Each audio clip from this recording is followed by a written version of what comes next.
Antes da eleição, Donald Trump prometeu acabaria com a guerra da Ucrânia em 24 horas. Ainda é cedo para perceber se essa promessa vai ser cumprida, mas é certo que os ucranianos têm medo que um plano de paz americano passe pela cedência de território à Rússia. É uma solução que a Europa não quer, mas o próprio presidente Zelensky admite que pode ser uma hipótese em cima da mesa caso os ucranianos a queiram através de um referendo. Mas a concessão de territórios pode ser mesmo a solução ou pode abrir a caixa de Pandora e trazer ainda mais problemas à Europa? Para debater esta questão, juntamos duas especialistas em assuntos internacionais e defesa. Temos connosco Ana Miguel dos Santos e Helena Ferro Gouveia. A moderação deste Causa Própria é, como sempre, do jornalista André Maia. Bem-vindas, Ana Miguel dos Santos, Helena Ferro de Gouveia, obrigado por ter aceitado o nosso convite para estar aqui na Rádio Observador. A Helena Ferro de Gouveia está aqui connosco presencialmente, a Ana Miguel dos Santos está à distância. E como sempre começamos com uma pergunta mais direta, vamos dizer, neste caso a pergunta do jackpot. Comece por si, que está aqui connosco, Helena de Ferro Gouveia, bem-vinda. A Ucrânia deve ceder os territórios à Rússia para encontrar aqui uma solução de paz, na sua opinião? Bom dia, não. Muito concretamente, há pouco falava-se em abrir uma caixa de Pandora. A cedência de territórios pode ser uma solução, é um cenário quando se faz cenarização que está sobre a mesa. No entanto, a história ensina-nos que a cedência de território nunca apaziguou ditadores. Vimos isso no passado recente, em 2014, com a Crimeia. Portanto, não é solução. Nós já tivemos sobre a mesa, no início da guerra, em março de 2022, a possibilidade de ter aqui uma paz e da Crimeia permanecer russa durante algum tempo. Vimos que isso não foi suficiente para Vladimir Putin. A seguir vimos Bucha, vimos Irpin, vimos uma quantidade de massacres e, portanto, não é solução de todo. Já mencionou aqui um dos pontos importantes, que é a Crimeia, já voltaremos a ele certamente. Ana Miguel dos Santos, faço a mesma questão. Ceder territórios, a Ucrânia ceder territórios à Rússia pode ser uma solução para terminar esta guerra, uma solução de paz? Antes de mais, muito bom dia outra vez. Bom dia também à Helena, a vocês. Bom dia, Ana, desculpa. Bom dia, tudo bem? Aos ouvintes. Bem, eu estou completamente de acordo com aquilo que a Helena diz. Eu percebo muito a sua perspectiva e a sua posição. Infelizmente, acho que é aquilo que vai acontecer. E explico porquê. Porque nós, para tomarmos essa posição que a Helena descreveu muito bem, tínhamos que demonstrar uma força que não conseguimos demonstrar e que ainda por cima fomos perdendo muito espaço ao longo destes já quase 3 anos de guerra. Mas aqui disse no plural, disse na primeira pessoa do plural, temos perdido alguma força. Temos os ocidentais, a Europa. Sim, para a Europa. A Europa e a América, porque claro, a América é que apoiou, não é? E, portanto, o que nós temos neste momento é uma situação de enorme fragilidade, que não é de agora, porque nós prejudicámos a Ucrânia, nós não soubemos falar a linguagem de Putin e a linguagem da guerra, que é a linguagem exatamente que a Helena aqui descreveu. Só que nós não conseguimos ter essa linguagem. Nós não conseguimos, para além da linguagem, ter esse apoio materializado. Nós ainda estamos a discutir uma coisa que era profundamente essencial, que é a questão da utilização dos sistemas de longo alcance. Eu, quando cheguei em abril ao Parlamento Europeu, as discussões que se tinha era sobre o envio de sistemas Patriot, que a Europa não estava a enviar. Portanto, o que eu quero dizer com isto é, o desgaste é significativo, do ponto de vista bélico e do ponto de vista da resposta militar não é bem sucedido, não fomos bem sucedidos e, portanto, a Ucrânia está evidentemente numa situação de enorme fragilidade, muito por culpa nossa, e agora a grande questão é, perante esta situação, que idioris, não é? O que fazer? E, sinceramente, acho que, olhando para aquilo que já é o sentimento, depois da apresentação do plano de vitória por parte de Zelensky no Conselho Europeu, aquele que era o sentimento de muitos líderes nos corredores, e eu assisti a isto, não é o de que temos condições para continuar a apoiar e a prolongar esta guerra. Portanto, aquilo que eu observo, e atenção, eu quero frisar isto, este não é a minha vontade, não é o meu desejo, aquilo que eu observo é exatamente o sentido oposto e, portanto... Essa cedência. Exatamente. Deixa-me perguntar aqui à Helena Ferro de Gouveia. Zelensky admitiu em agosto que poderia estar em cima da mesa a cedência de território da Ucrânia à Rússia, mas se apenas fosse essa a vontade do povo ucraniano, ou seja, através de um referendo. A minha pergunta é, o território de um país, ainda mais num momento de guerra, é algo referendável, na sua opinião? Essa é uma excelente pergunta e eu concordo com a análise que a Ana fez aqui.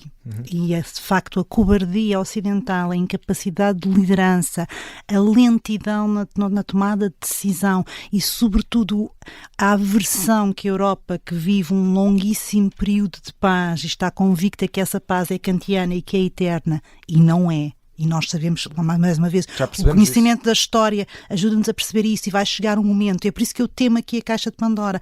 Concordo com a Ana. Podemos estar a caminhar no sentido de uma cedência de território, mas vamos estar a adiar um problema, porque vai permitir à Federação Russa fortalecer-se, e eu estou absolutamente convicta, e não estou sozinha nesta minha análise, que isto não para por aqui.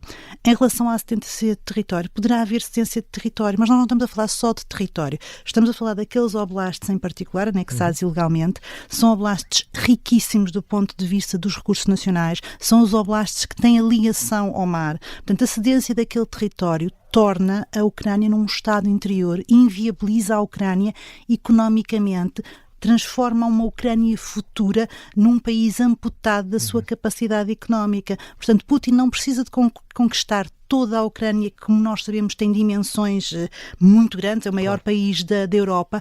Basta-lhe amputar a Ucrânia daquele território e consegue dominar a Ucrânia. É isso que está aqui em jogo.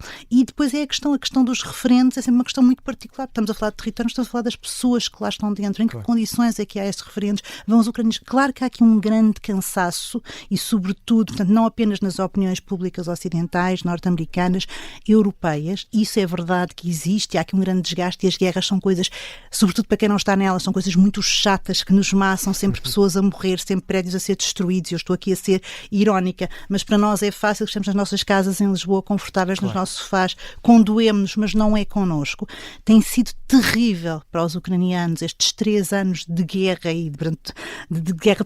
Temos aqui uma série de questões que temos que ponderar. Cedemos territórios, a Ucrânia cede território. E depois o que é que vem a seguir? E onde é que fica o direito internacional? E onde é que fica o respeito pelas fronteiras? E quem é que dá garantias de segurança à Ucrânia? Nós vimos que Minsk falhou, os acordos de Minsk falharam.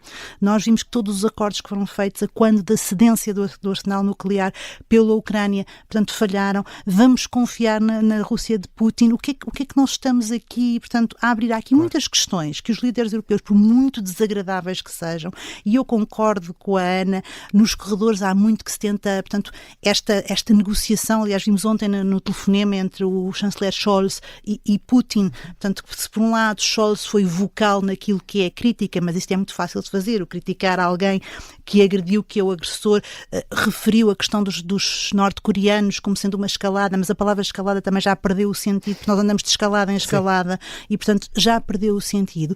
Por outro lado, há aqui ausência de respostas e nós temos aqui um problema adicional. Portanto, tivemos uma alteração na administração norte-americana e temos o principal país da Europa, que é a Alemanha, que está neste momento virado para si, porque está em crise política interna. Vai ter eleições? Vai ter eleições agora em fevereiro. Agora, dependendo do resultado das eleições, a questão pode, uma vez mais, virar-se a favor da Ucrânia, porque se, ao acreditar nas sondagens, a Alemanha virar à direita e tivermos Friedrich Merz como chanceler da Alemanha, e dependendo do parceiro de coligação, podemos ter aqui uma Alemanha muito mais empenhada em apoiar a Ucrânia, porque percebe o que é que está aqui em risco. Aliás, basta ver, nós temos na Alemanha 2 partidos, há 3, se pensarmos nos extremistas, temos uma facção dos sociais-democratas que tem uma facção pacifista e quer pôr fim a isto, e depois temos 2 partidos de extrema-direita e de extrema-esquerda a querem acabar o conflito. Mas os restantes partidos do espectro político, os liberais, os democratas cristãos, os verdes, também são um partido de esquerda e parte do SPD, são a favor da defesa da Ucrânia. Portanto, podemos ter ainda aqui se quisermos um raiozinho de esperança, sobretudo a pensar no futuro. Deixa-me perguntar à Ana Miguel dos Santos. Ana Miguel dos Santos, historicamente tivemos aqui algumas concessões territoriais na Europa que não tiveram propriamente sucesso em termos de paz. Do ponto de vista estratégico, ceder territórios à Rússia não pode ser interpretado como uma fraqueza, incentivar aqui também a futuras invasões, lá está a abrir a tal caixa de Pandora, o precedente para que isto possa voltar a acontecer? Claro que é abrir uma caixa de Pandora, claro que é um sinal de fraqueza, mas é exatamente aí que está o ponto. A nossa fraqueza já foi demonstrada já desde o início, é nisto que estamos a dizer. A demonstração de força devia ter sido logo desde o início. Nós estamos há 3 anos, isto é quase como nós estamos em agonia e prolongar. A grande questão aqui é sabermos se prolongamos a agonia ou não. Eu percebo, eu concordo inteiramente com aquilo que a Helena diz. A grande questão aqui é o fator-chave aqui da resposta vão ser os Estados Unidos, não é a Alemanha. E eu explico porquê. De acordo, a Alemanha até pode, a Europa pode estar toda junta a querer apoiar a Ucrânia. Só que a nossa vontade aqui tem que se traduzir em alguma coisa no terreno. E aquilo que se vê no terreno é que não chega o apoio. O apoio veio quase todos os Estados Unidos. Em termos objetivos, em material militar, armamento puro e duro, vieram dos Estados Unidos, porque é quem é o grande parceiro. A Europa não tem condições sequer para se defender sozinha. E esta é a mensagem. É evidente que nós podemos querer, não é isto que eu queria. Agora, a cedência de território, é evidente que é uma fragilidade. É evidente que vamos estar expostos. Agora, a grande questão é de saber se temos condições e se este é o momento. Há um momento em que às vezes tem que se saber parar. Tem que se saber, porque senão isto vai ser o continuar de uma chacina, porque é isto que está a acontecer. Se calhar não com esta... eu estou a ser muito dura, mas estou a ser objetiva. Nós aqui temos que ser pragmáticos. Realista. Por exemplo, realistas. A Helena é uma profunda conhecedora da guerra no Oriente e da lógica, e sabe que tem sido também muito vocal digamos, no comentário e na análise deste conflito. Percebemos a diferença entre aquela que é a postura, e que foi a postura muitas vezes criticada de Netanyahu e do seu governo, que foi uma postura de força, e conseguiu domar com essa força. Ele nunca apareceu a pedir ajuda. Se vocês repararem nos discursos, na postura do governo israelita, se nós compararmos com aquilo que aconteceu ao governo ucraniano, é completamente diferente. E vejam onde estão agora Israel e onde está agora a Ucrânia. Vamos avançar e peço aqui também o vosso poder de síntese, porque temos apenas 2 minutos até ao final. Queria fazer uma última pergunta para cada. Helena Ferro Gouveia, a Crimeia frequentemente, e há pouco mencionou e disse que falávamos mais à frente, a Crimeia é frequentemente mencionada como um possível território a ser cedido. Em termos de segurança regional, também para a NATO, o que é que significaria, para a União Europeia, o que é que significaria ceder o território da Crimeia à Rússia? Bem, parece que a NATO já se acomodou a essa solução e a Europa também. Aliás, viu-se com a reação tíbia que se teve à anexação da Crimeia em 2014. Exatamente. Além de meia dúzia de sanções e do levantar a voz, do retirar a Rússia, portanto, do grupo do G8, pouco mais aconteceu. O business as usual, continua-se a comprar gás russo, continua-se a fazer grandes negociatas com a Rússia, continua a Rússia a ter a sua influência na Europa, portanto não me parece que vá representar uma grande diferença em relação àquilo que já representa do ponto de vista da ameaça. E eu concordo com aquilo que a Ana disse aqui. Vamos olhar para os Estados Unidos e ver o que é que eles falam e portanto, os nossos líderes têm mesmo que acordar, porque a Europa não tem a capacidade de se defender e abandonou a defesa há muito tempo por acreditar nesta paz kantiana, mas a paz assenta num fundamento que é a dissuasão e a capacidade de demonstrar força. Claro. Ana Miguel dos Santos, para fechar consigo e num minuto também, por favor. Mesmo só 30 segundos. Gostava de lhe perguntar, se olharmos, por exemplo, para a cedência da Alsácia-Lorena entre a França e a Alemanha, foi um motivo não só de conflito, mas foi um motivo principalmente de grande ressentimento. Esta cedência de território pela Ucrânia para a Rússia pode também perpetuar esse ressentimento, alimentar futuras guerras naquela zona do continente? Como é evidente, enquanto houver ser humano vai haver guerras, não é? Porque isso também reflete muito aquilo que é a história. E sem dúvida, a Helena estava a dizer muitíssimo bem, quer dizer, nós já, a nossa resposta em 2014 foi o que foi, porque estávamos dependentes, quando estamos dependentes de outro, como é que é possível nós colocarmos nessa posição? E hoje é um dia, só hoje, quase 3 anos envolvidos, é que a Áustria se conseguiu libertar da dependência energética da Rússia. Portanto, é só para nós percebermos agora até onde é que tem que ir a nossa autonomia estratégica e que temos que perceber que isto não vai lá só com a diplomacia económica, que há outros valores que o valor da segurança é muito valorizado. E veja-se o exemplo da África. A Rússia aumentou o seu... a Europa abandonou a África, esqueceu-se da África e agora a Rússia foi lá oferecer o quê? Não foi lá oferecer diplomacia económica, não foi lá oferecer... foi lá oferecer segurança. E isto é uma mudança de paradigma enorme e, como a Helena dizia muito bem, isto a paz dos livros e a paz dos sonhos e do mundo das maravilhas não é a paz real da realidade. Ana Miguel dos Santos, Helena Ferro Gouveia, muito obrigado por terem estado connosco neste Causa Própria, em que falámos da guerra na Ucrânia e daquilo que pode ser o futuro. O Causa Própria regressa na próxima semana com mais um tema em debate. Obrigado. Bom dia. Bom dia.